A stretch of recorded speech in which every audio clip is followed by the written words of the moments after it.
Okay, to get a better sense for what it looks like to iterate through a two-dimensional array, we're going to go ahead and do the example from the previous video, and we're going to step through it in detail. So what we're going to do is we're going to look at each step, what I is, what j is, what I plus j is, because you can see I plus j is the value that we're going to store into each slot in the array. To help us out, we have all of our columns 0, 1, and 2 labeled, and our rows 0 and 1 as well. So let's start. When we get here, the first thing that will happen is we'll initialize I to 0. Right? Say I, is it less than rows? Rows is 2, so yes. That means we'll come down and we'll do the next line, which is actually the first line of our next for loop. So we'll initialize j to 0. Is it less than 3? It is. So we'll come down and we'll do the first line of the for loop here. We say, well, what's I plus j? 0 plus 0 is 0. And we're going to store that into index ij in our array. So index ij, so 0, 0, we're going to store 0. So we go to row 0, column 0, we store the number 0. And we'll output it to the screen. We'll increment j, so I is going to stay constant at 0. We'll increment j to 1. Check if it's less than columns, yes. All right, so we'll do the next line. I plus j is 1. We're going to store that at index 0, 1. So row 0, column 1, we store our 1. We come back, we print it out, we increment j. Again, I is going to stay constant at 0, but now j is 2 because we've incremented it.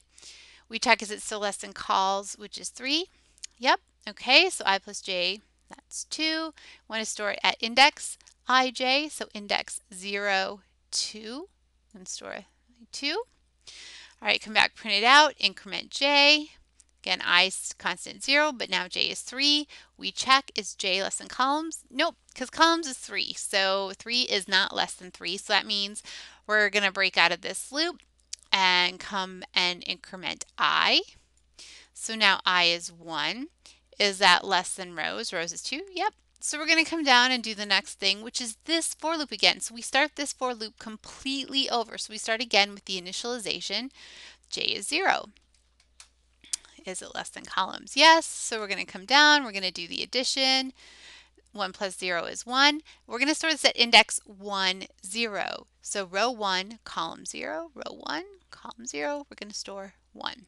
We're going to increment j. So again, I stays the same because we're in this inner loop only right now, right? I stays constant at 1. We increment j to 1. Is it less than cols? Yep. So we're going to do I plus j is 2. We want to store that in index ij. So row 1, column 1, store 2. We'll increment j. Again, keep I constant because we haven't broken back to this outer loop yet. But we increment j to 2. We check, is it less than cols? Yep.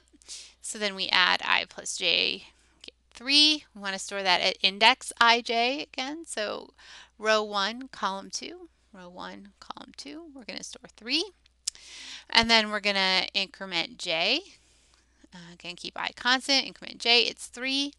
Is it less than columns? No, because they're equal. So we're going to break out of this outer loop, right? We're done with it. So we'll come back to the outer loop, which has been running this whole time, right? We've been inside of it. So we're going to increment j. Now I.